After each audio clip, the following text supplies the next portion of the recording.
KidSuper shows up, we go back in the soup, we get garbed the fuck up. Yep. All out here in the road. We all get the jalabas. We got the jalabas or the jalabas, whatever the fuck it's called. I brought one outfit, jaleba, so I probably need a garb. Yeah. And then we need way more Moroccan merch than what we have currently.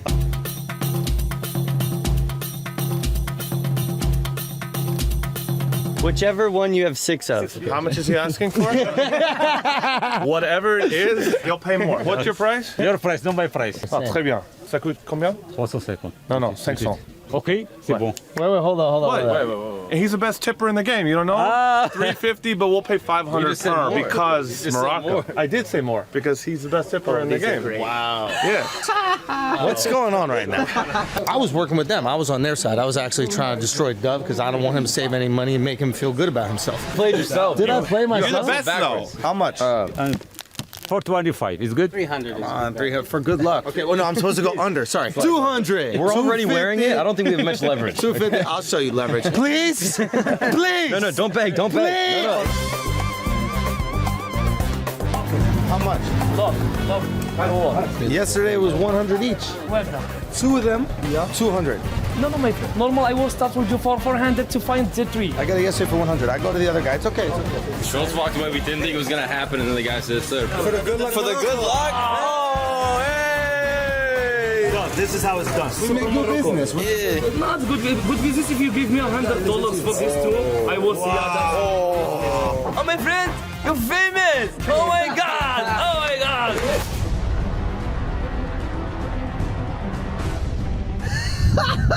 I am Captain Marrakech. We're looking absolutely beautiful.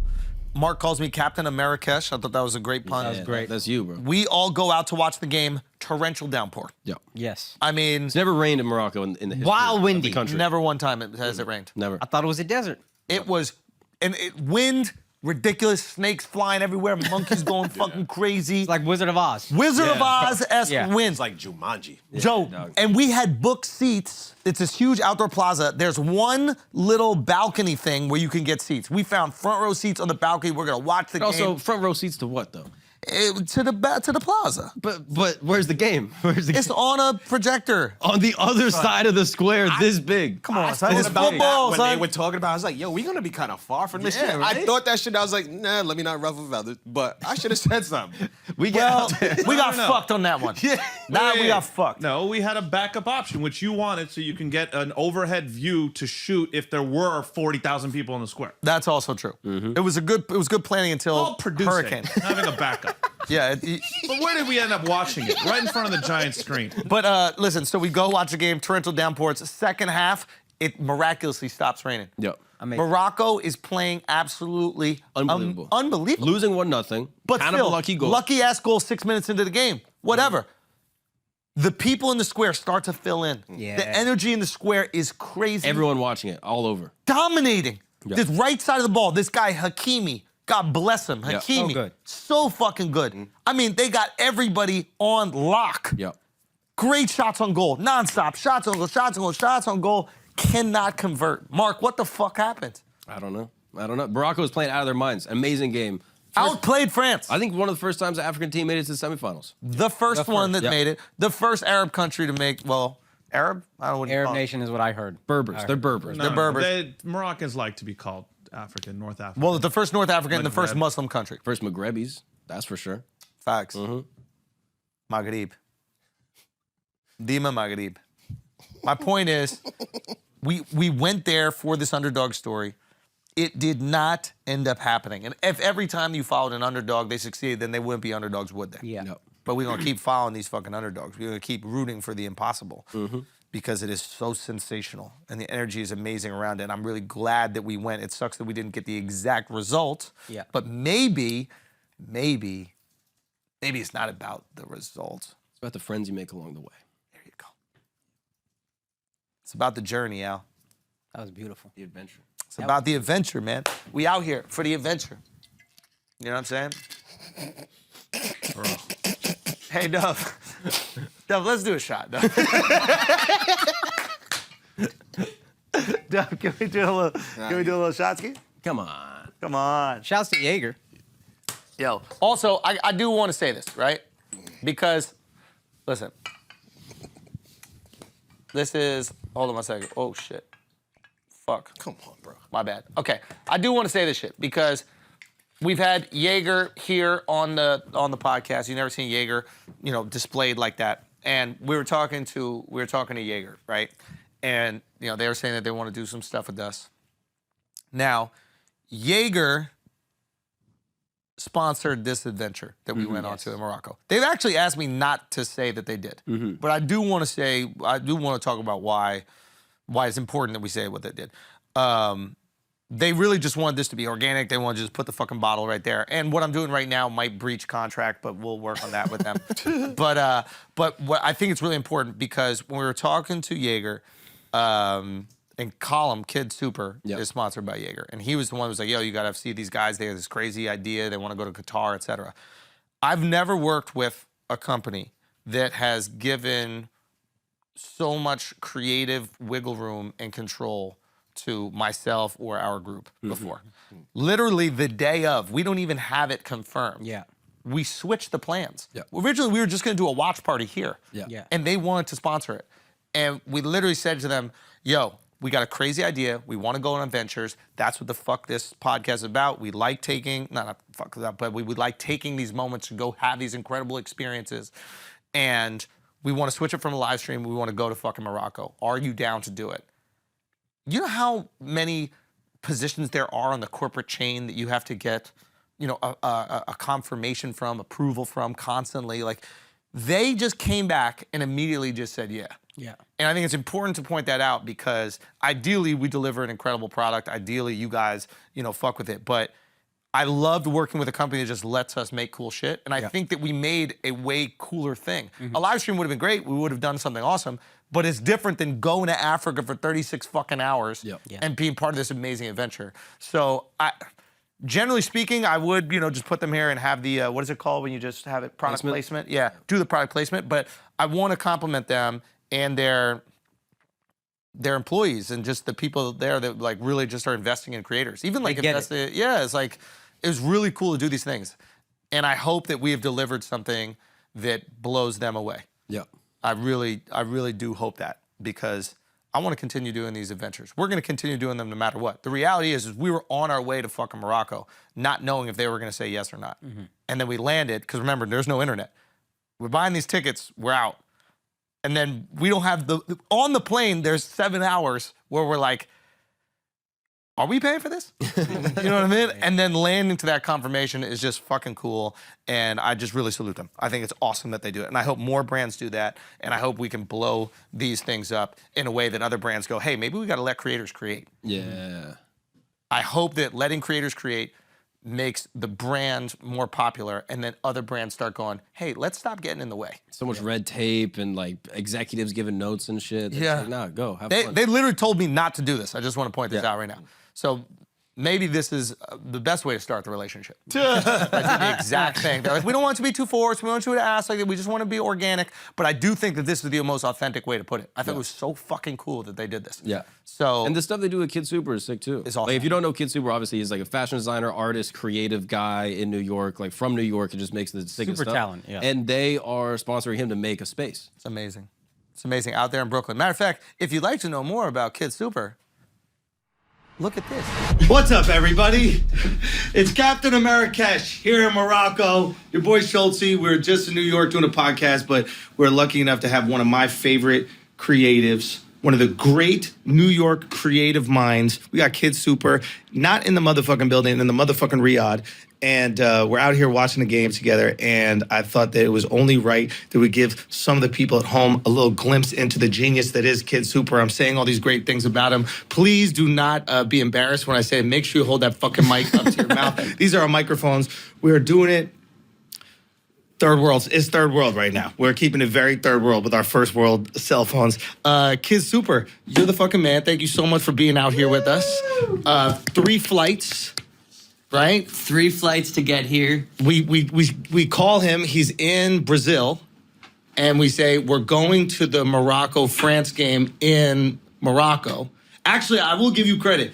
We were like, should we go see it in France? And KidSuper goes, it would be way crazier to see it in Morocco. So you kind of did put that out there. And the other thing, so we were debating if we wanted to go to Qatar, if we wanted to do all these stuff, because all of a sudden Schulz is a diehard soccer fan. Yes, this is yeah. And little do you know, but me and Mark play soccer together on the KidSuper team weekly when he's feeling fit and getting slender. And so he was like, oh, I don't really... Did you put him at goalie when he gained all that weight? No, he was like, yeah, I'm beefing up. I'm like, for what? You're a podcast guy. But then we were deciding if we were going to go to Qatar or Morocco, and Schulz wanted the culture, wanted to experience the people. And fun fact, my mom was actually born in Morocco, so it was worth the 24-hour flight from Brazil to go to all around the world to get here. And I landed about 4 hours ago. The game's in 3 hours. Yeah.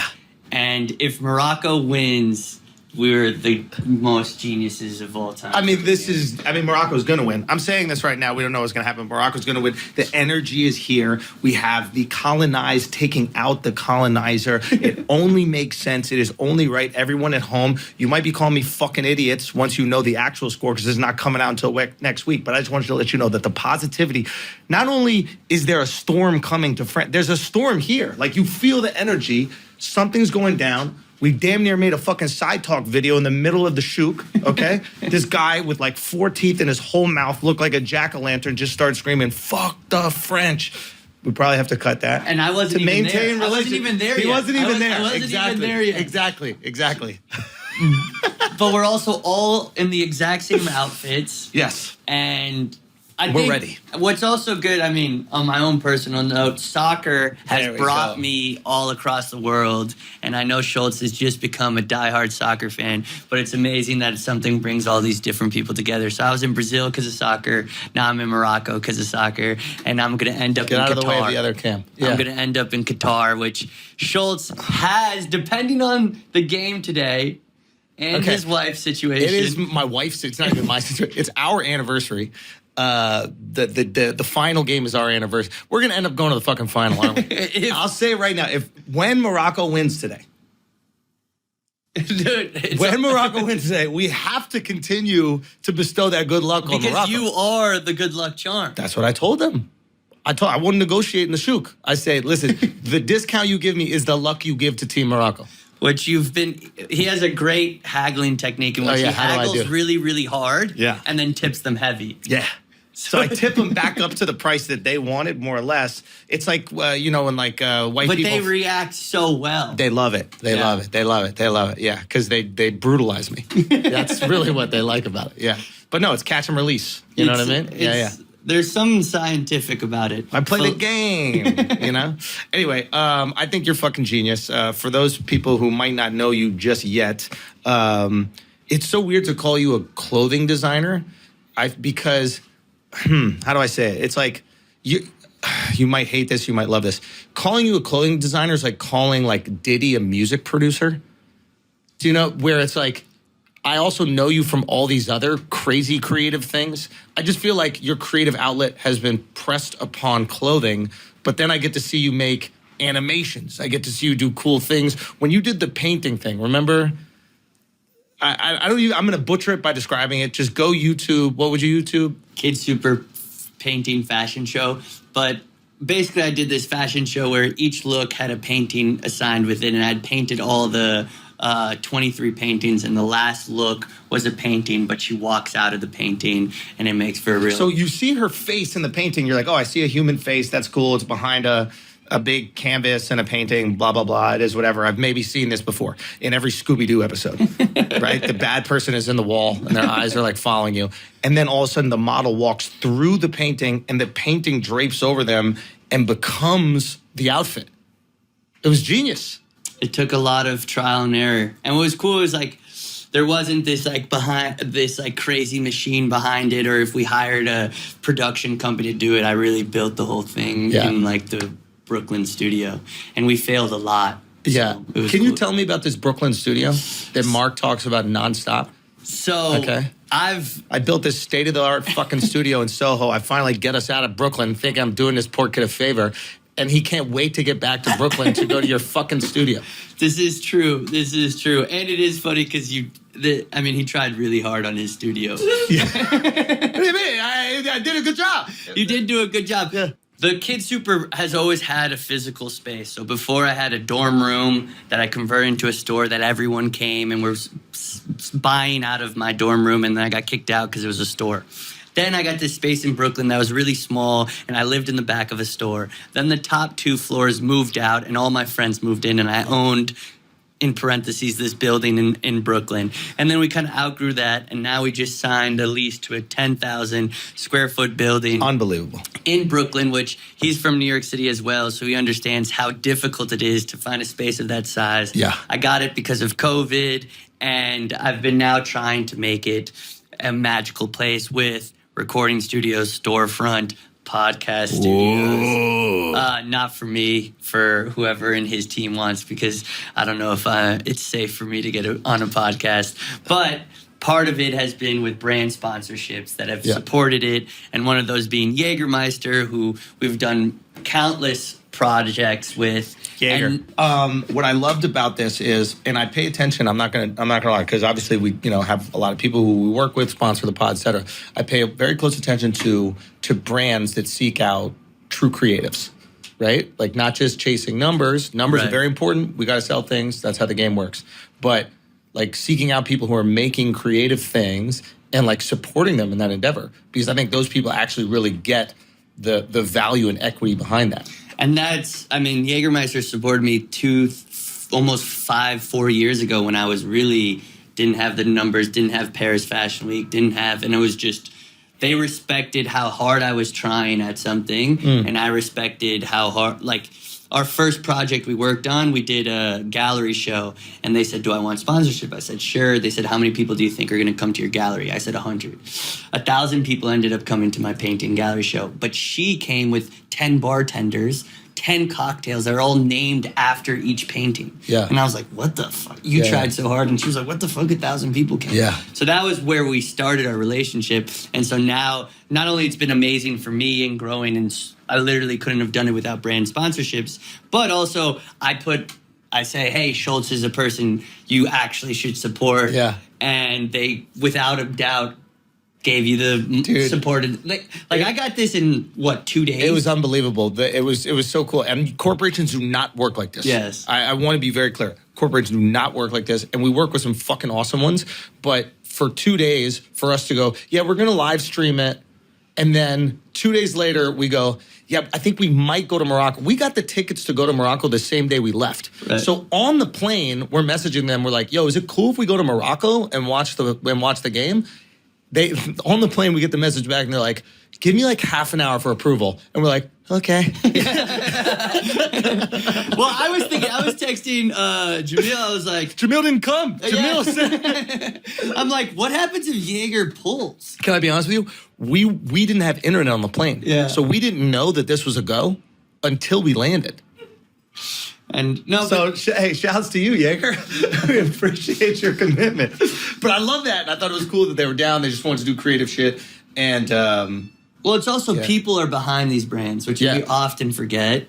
And we're in a society now where the creatives have a ton of power, right? Yeah. You proved that hugely on your Netflix special. So it's in their best interest. Netflix? Or your Netflix quality special. There we go. Netflix quality special. Yeah. Mic to face. Netflix quality special. There you go. But what I'm saying is now it's in their best interest. So yeah, they're good people, but it's in their best interest to support them.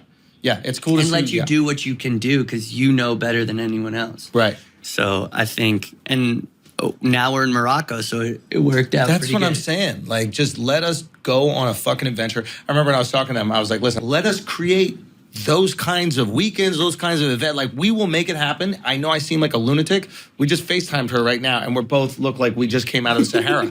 Yeah, we're lunatics, but sometimes being a lunatic is fun, and you get to do cool shit. So this is, I thought was really interesting because they sent a package over, right?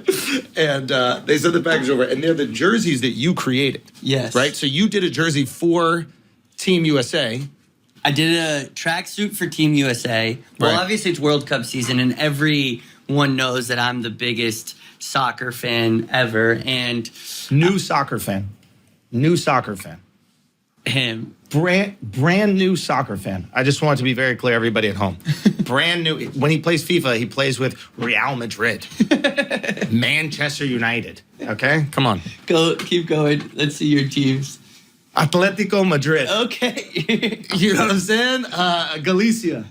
All right. Well, you spent your. We all know you studied abroad. But stop fucking. I look like I knew some things right there. Okay, LA Galaxy. Okay. That's a horrible turn, dude. No, I shouldn't go MLS that quick. Tottenham, hot Spurs, sometimes cold Spurs. Man City, Not bad. Chelsea City. Other countries. You got Italy. Paris Saint-Germain. Italy. Juventus. I think he's. Which do you say you're more knowledgeable, soccer or UFC? Soccer. You kick that out. No, UFC, I probably know a little bit more. You have to. You're so engaged in I'm UFC. the number one UFC journalist. I was going to say, the fact that you almost said soccer is crazy. No, I mean, listen. I'm I also. consider you someone who knows a lot about UFC. But I'm the number. And you're low-key good at boxing, which you never bring up. Yeah. I don't talk about that at all. Out of all the things that you brag about, I got to keep the streets honest. yeah, he's a pretty good. I mean, from the highlights I see, That was a great, underhanded compliment, what you just did right there. You're like, you're great at boxing. I was like, oh, thanks. And then you're like, out of all the things you brag about, you'd think that you would talk about the thing that you're decent at. that's what I'm saying. Yeah, okay. It's kind of like how you tip and buy. This guy right here, this guy is a fucking problem. I sever the sponsorship immediately, okay? There you go. Take a swig of that. Tell me what happened with this jersey right now before we go eat some tagine. Okay, so this is actually one of the paintings from the fashion show. Oh, this is a painting? Yeah, it's a soccer player. Okay. So, What team? The painting, Yeah, what team is that guy? just random. You don't know what team it is? We just painted it. you see that? Oh, you don't know a team that... It was more soccer like, players you know, are? like a representative of a moment. Doesn't that sound like some bullshit you would say if you knew nothing about fucking soccer? Doesn't that sound like... Okay, so break this down. So you picked a random guy, kind of looks like me, and you put him on... It was a Okay. soccer painting. Jägermeister, which is actually quite interesting, was one of the first, if not the first, they don't like to say first because whatever, but brands to ever sponsor a soccer team. And that first jersey looked very similar to this without the paint. Got you. So it was a reference because when I went to the headquarters, I try to tie in everything I do into soccer. And when they said they were the first sponsor, I was like, whoa. Done. That's Game actually pretty over. cool. And so now it's illegal for an alcohol company to sponsor a team. Really? Yeah. Why? Is that because Qatar bought up all the rest of them? Yeah. Is But what's weird is gambling is allowed. What about a non-alcoholic company? Like, could O'Doul's sponsor a team? Yeah, probably. I actually don't know the exact rules. Seems like you don't know a lot about soccer, buddy. I don't know what to tell you. Because there used to be very big branded alcohol companies, and now there's not. Yeah, and it's now they're all wild. betting companies, which also is pretty illegal. Right? in a way. Yeah, even though we love them. Oh, true. Yeah, we love them. We love them. Oh, They're yeah, great. Andrew You know, Schulz. promo code FLAGRANT. But yeah, I think the jersey's fucking fire. I think it's great that you get to do these things and just go on these adventures. Now the question is, when do we get out? I want my name On the back. and the number exactly. Yeah. What number would I be, For how your personality. or how I play? What position would I play? Obviously, Well, I've never seen you striker. play. I would say like you could also be an Striker. like center back that kind of just two studs tackles to set the pace. Seems like you're saying I'm not an offensive player. No, you set the tone. Can I also strike and set the tone?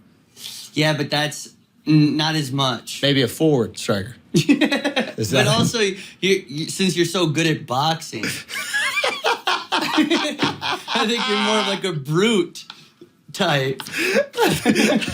Am I like the enforcer? Is Yeah, that what you're that's saying? what I'm saying. I'm just You're there the to fight. enforcer, yeah. I'm there to protect Messi. Yeah.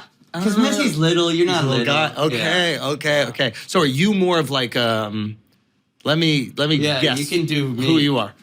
Oh, Pepe. Dude, that's you. I You're just more said of like you're a Pepe, right? But the way that you play is like not. You don't know like how to really have good touch. That was you. No, You're dude, the Pepe. you're trying to flip it on me. I don't think that's good. But It's good that you knew that, Pepe. who, Pepe? That's one of your top faves. Come on, dude. I know all these things. No, I see you as like a Roberto Carlos. Like What position does Roberto Carlos play? back. But then he still runs the sides. Come on, son. Not bad. I know not about bad. these things. Roberto Carlos is the best at his position ever. No. What do I really think you are? Andres Iniesta. That's a good one. I think I see you like. Dude, you know a ton about soccer. Yo, you see how he flipped him up, boy? I see you, Andres Iniesta, impossible to take the ball away from you, controlling the game, crazy assists, leading the attack. But when it comes to defense, you're not really about that life. I'm very much not about that life. Like, if you knew how right he was, we should get my mom. My mom would be screaming at me, like, get back on defense. But the problem is if you spend too much time on defense, And you can't have fun on offense.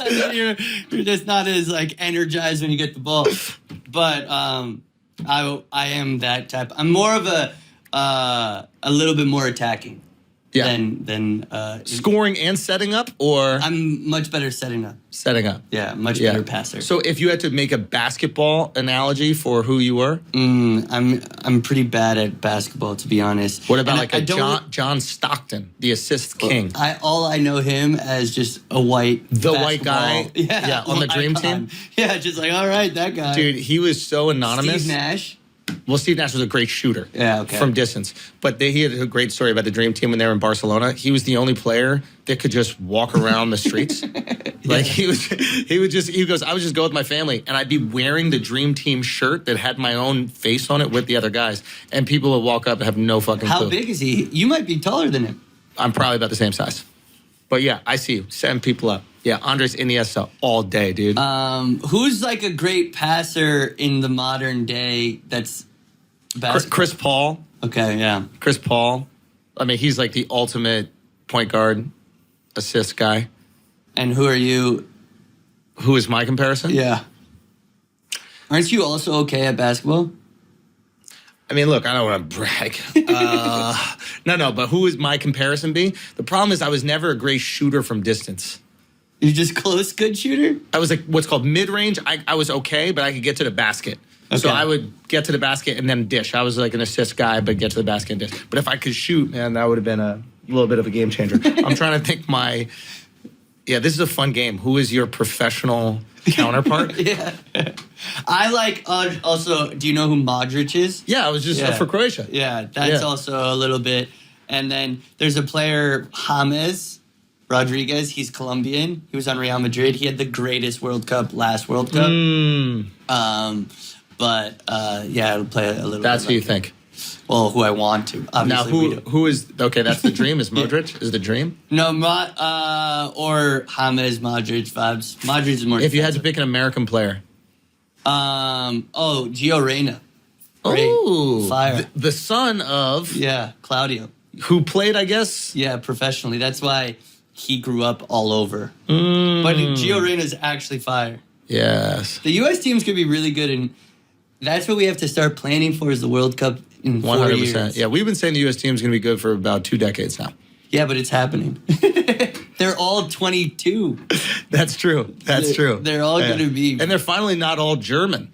That was crazy. Yeah. Not that there's anything wrong. Not that there's anything wrong with German things. No, but German that was, things the are great. German coach literally was like, America sucks. If you have any strand of American, I'm signing you up. The team literally couldn't speak English. I know. That was it's crazy. I know. And it wasn't like they were great I German know. players. He just thought like Americans were so bad. I know how messed up. You're like, this American kid has dedicated his entire life to soccer, and this guy doesn't even speak English just on the team. There's a lot of that. I mean, yeah, there's a lot of random people that switch teams and stuff. Which is Qatar was trying to do that hard. Oh, really? Yeah, because they knew they were going to have it for 10 years, so they just were trying to go around the world to like nationalize. Mic close to your face. Also, I just want to point out that if KidSuper dies in Qatar, at the finals. Just know he did say that on this podcast. Just know that there is proof of him saying that on the podcast. I just want to point that out there.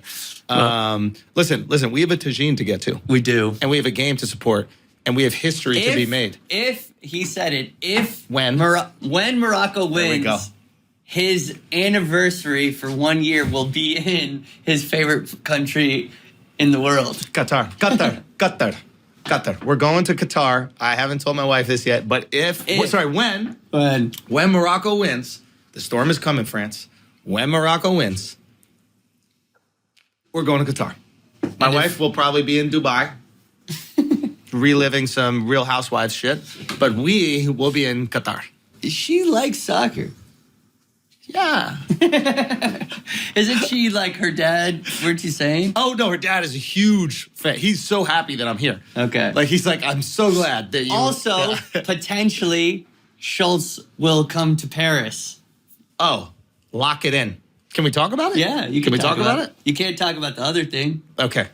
There's a lot of things that we're... Okay, we're going to keep you abreast on all the KidSuper things. KidSuper fashion show in Paris in January. Yeah. He, for some reason, wants stand-up comedy to be a part of it. Huge mistake, but it's okay. You got to let creatives create. And I'm going there dressed like this. Yeah. It's fashion. It's fashion, baby. Okay, let's throw it back to the guys in America.